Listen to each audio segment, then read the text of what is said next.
Hello everyone, Gear Show and Teller here. Call me Teller for short. And as I am continuing on with this knife collection I'm building, the standard of the collection have always been the Spyderco Endura. Fell in love with the shape of it. Yes, there's no finger choil, but I have learned to live with it. Bird Caracara, the steel, it just scares me. It scares me that it's gonna rust one day.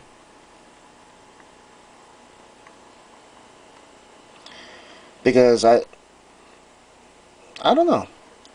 After listening to the reviews, the blade doesn't, the metal, the 8CR30 MOV doesn't hold its edge very well. It's not very rust resistant, but VG10 from Seki City, Japan, yeah, that's good stuff. Good stuff according to the reviews.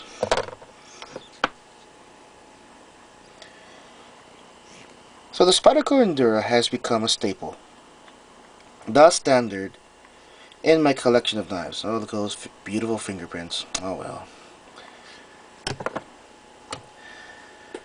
Ah, look at that. Used blade. I use my knives. Oop, there you go. This is the Glock Armorer's tool from Lone Wolf Distributors. And of course, you know, right there, the beauty, the beautiful G10 Endura. Beautiful knife. I told you the story about this already. Must have been owned by a kid or a young child before. Caution. Extreme sharpness, be careful. Cute. So watching more videos like that, especially from Cutlery Lover, because by now, the two main knife reviewers I watch is None Fancy and Cutlery Lover.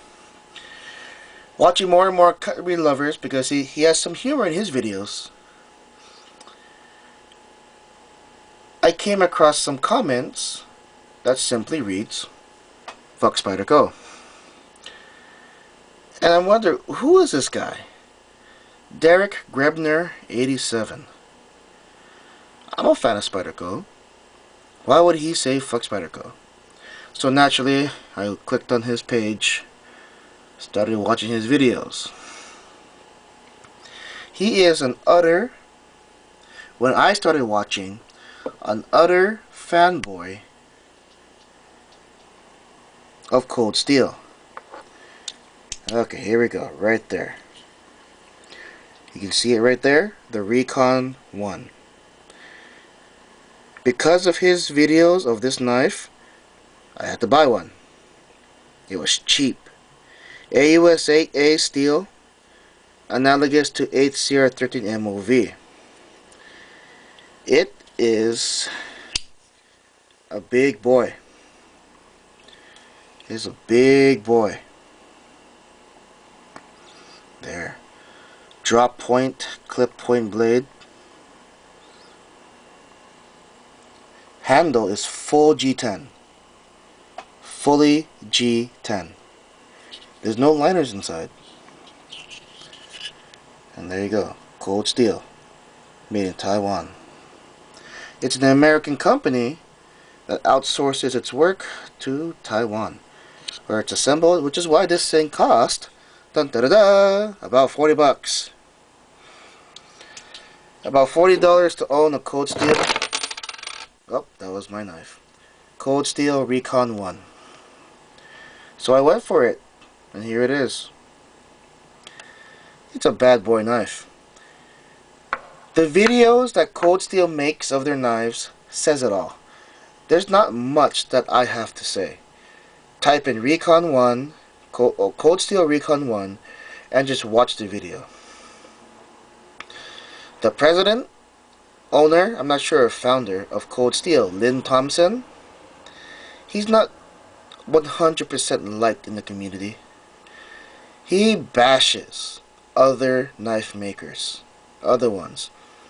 Spyderco, CRKT, Kershaw, to name a few. He bashes on them and says that his knife is the best stuff in the world. To an extent, all knives, all knife makers have their jewels. All knife makers have their hits and their misses. Okay. Recon 1. Ergonomic. Feels great in the hand. And this is when I started thinking about the reverse grip. There. The reverse grip is very comfortable. With the finger grooves here, everything fits nicely in the hand. Minimal jimping, but I'm not big on that. This right here will stop my hand from coming up and slicing on the blade, which is why this knife has never cut me. Thank God. It's a cool knife. It's a cool knife, but there was one thing. Oh, I'll talk about this one first.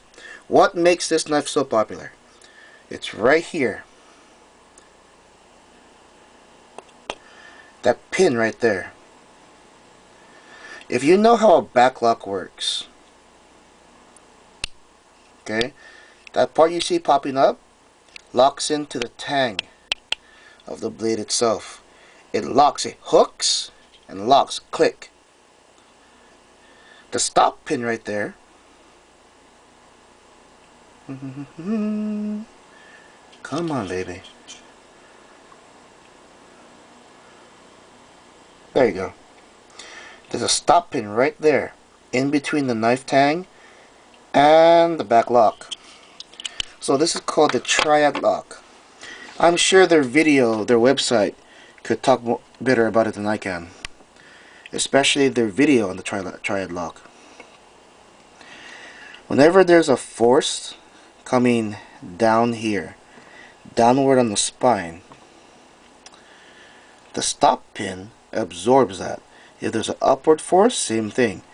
The stop pin right here absorbs that impact.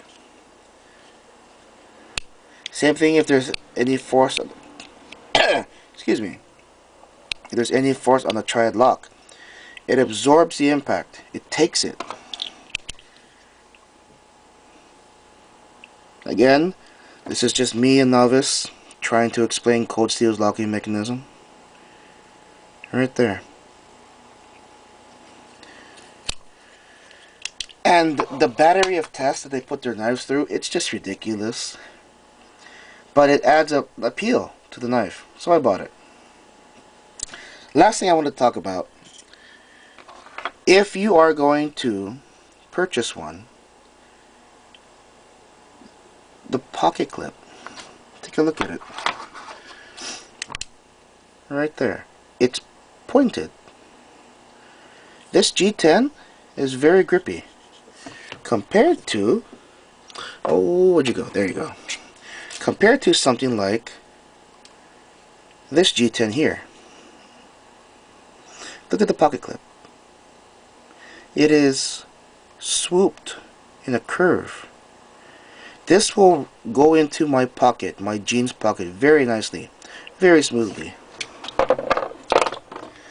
This sucker with that pointed pocket clip and the very rough G10, here's what I had to do.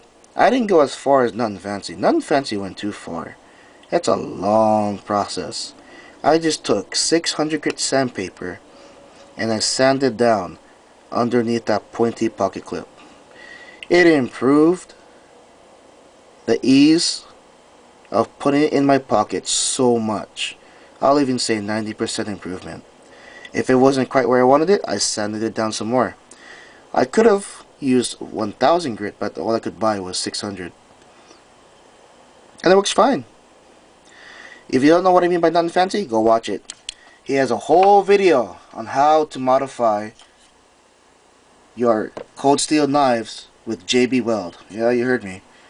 A long induced process when all I did was sand it. I thought it was just more cost efficient.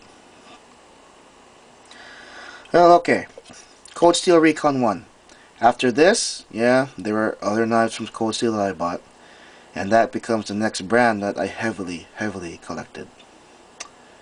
No, I won't say heavily. I just pursued more of, which I might, well, when that video comes, I'll tell you all about it. Okay, well, Cold Steel Recon 1, glad you enjoyed. Watch this video. Glad you enjoyed watching the video. Oh, I apologize, it's been a long day. Thanks for watching. Gear Show and Teller, signing out.